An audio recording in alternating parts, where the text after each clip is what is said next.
নমস্কার বন্ধুরা, কেমন আছো সকলে? আশা করছি তোমরা অনেক ভালো আছো। আমার আজকের রেসিপি হলো টক দই। দই বাজারে সহজেই পাওয়া যায়, তবে বেশিরভাগ মানুষই বাড়িতে পাতানো দই খেতে পছন্দ করেন। দই কিভাবে তৈরি করতে হয় তা সকলেই জানেন, তবে প্রায়শই বাড়িতে তৈরি দই দোকানের মতো ক্রিমি বা মোটা হয় না। কখনো কখনো এটি খুব টক হয়ে যায়, আবার ভালো করে জমে না। আজকে আমি 3টি সহজ টিপস বলবো, যার সাহায্যে তোমরাও দোকানের মতো নিখুঁত দই তৈরি করতে পারবে বাড়িতেও। দই বসানোর জন্য এখানে আমি 4টে মাটির পাত্র নিয়ে নিয়েছি, তার সাথে নিয়ে নিয়েছি 3 প্যাকেট দুধ, মানে 1.5 লিটার। দই বসানোর সময় একটা জিনিস মাথায় রাখতে হবে, 1 নম্বর, সেটা হলো দই যখনই আমরা তৈরি করব সেটা হতে হবে ফুল ফ্যাট মিল্ক। এবার আমরা গ্যাসটা অন করে বসিয়ে দিলাম একটা সসপ্যান, এর মধ্যে দুধটা দিয়ে ভালো করে জাল দিয়ে নেব।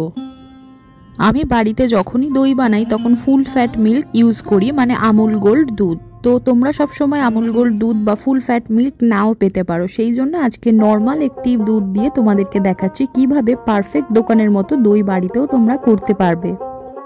এইবার দুধটাকে আমরা ভালো করে জাল দিয়ে নেব। সেকেন্ড যেটা মাথায় রাখতে হবে সেটা কিন্তু দুধটা কিন্তু ভালো করে জাল দিতে হবে। 2-3 বার ফুটে এলেই কিন্তু গ্যাস অফ করে রেখে দিলে হবে না, তাহলে ক্রিমি টেক্সচারটা আসবে না। মিষ্টির দোকান থেকে যখনই তোমরা টক দই আনো বা বাড়িতে খেয়ে থাকো, তখন দেখবে টক দইটা পুরো মাত্রায় কিন্তু টক থাকে না, একটু হলেও মিষ্টির ভাগটা থেকে যায়। তারা কিন্তু চিনি মেশায় অল্প, যাতে টক দইটা খুব পরিমাণে টক না হয়ে যায়। সেই জন্য আমি এখানে 1 কাপ মতো চিনি দুধের সাথে মিশিয়ে দিলাম। 1.5 লিটার দুধে 1 কাপ চিনি মেশালাম। 3 নম্বর যেটা মাথায় রাখতে হবে সেটা হলো গুঁড়ো দুধ বা আমুল দুধ এই দুধের সাথে মিক্সড করে কিন্তু দুধের সাথে ঢেলে দিয়ে জাল দিতে হবে। আমি পার ডে বাড়িতে দই বসাই, সেই কারণে আমি গুঁড়ো দুধ এখানে আজকে আর ব্যবহার করিনি। তোমরা ক্রিমি টেক্সচারের জন্য ব্যবহার করতেই পারো।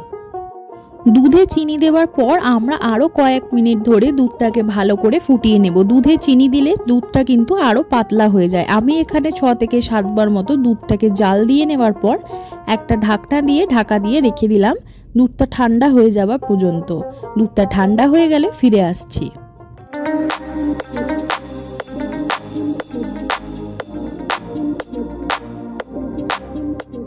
এখানে আর একটা কথা তোমাদের সাথে বলে দিই, দুধটা ঠান্ডা পুরো একদম করবে না। দুধটা যখন অল্প ঠান্ডা হয়ে যাবে তখন একটা আঙুল ডুবিয়ে দুধের মধ্যে দেখবে আঙুলটা তুমি রাখতে পারছো কিনা। যদি দেখো দুধের মধ্যে তুমি আঙুলটা রাখতে পারছো, তাহলে ওটা সঠিক টেম্পারেচারে ঠান্ডা হয়ে গেছে, আর ঠান্ডা করার দরকার নেই। বেশি ঠান্ডা হলে কিন্তু দই আর জমবে না। দই বসানোর জন্য মাটির পাত্রে আমি 1 চামচ করে দই দিয়ে দিলাম। এবার বাকি দইটার মধ্যে দুধ মিক্সড করে দুধের মধ্যে ঢেলে দেব। এবার একটা হ্যান্ড উইক্স দিয়ে ভালো করে এটা আমি মিক্স করে নেব, যাতে কোনো লাম্প না থেকে যায়।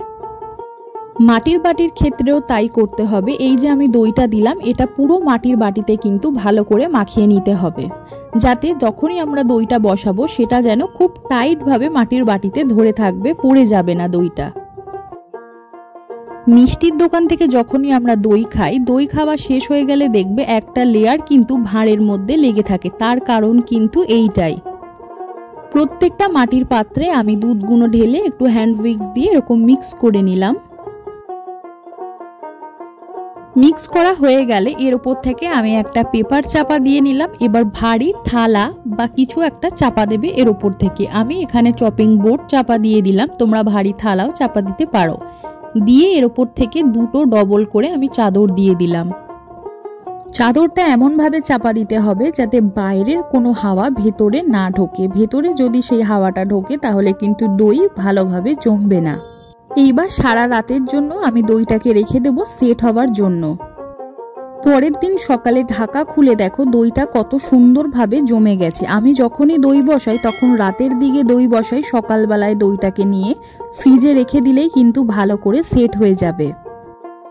এই 3টে সহজ টিপস যদি মাথায় রেখে দইটা বাড়িতেই বানাতে পারো, তাহলে দোকানের মতো কিন্তু নিখুঁত আর পারফেক্ট দই তৈরি হবে। দইটা কত সুন্দরভাবে সেট হয়েছে দেখো। আমি উপর করে বাটিটা ধরলেও কিন্তু দইটা কোনো রকমভাবে পড়ে যাচ্ছে না। তোমরা যদি মাটির পাত্রেও দই বসাতে চাও তাহলে তাও বসাতে পারো, তাহলে খুব সুন্দর কিন্তু দোকানের মতো দইটা তৈরি হবে মাটির পাত্রে বসালে। বাড়িতে যারা রেগুলার দই করে আমার মতো, তাদের মাটির পাত্রে না বসালেও চলবে, বাড়িতে যে কোনো বাসনেই কিন্তু বসাতে পারো। আমি এখানে দইটা তোমাদেরকে কেটে দেখিয়ে দিলাম। দইটা দেখো কত সুন্দরভাবে সেট হয়েছে, একটা ক্রিমি টেক্সচার এসছে, কোনো রকম কিন্তু দই থেকে জল ছেড়ে যায়নি। আজকের ভিডিওটা যদি তোমাদের ভালো লেগে থাকে তাহলে অবশ্যই একটা লাইক করো, কমেন্ট করে জানিও তোমাদের আজকের ভিডিওটা কেমন লাগলো, আর সাবস্ক্রাইব করে পাশে থেকো নিত্য নতুন ভিডিও দেখার জন্য। যারা সাবস্ক্রাইব করে আমার পাশে আছো তাদেরকে অনেক ধন্যবাদ জানাই।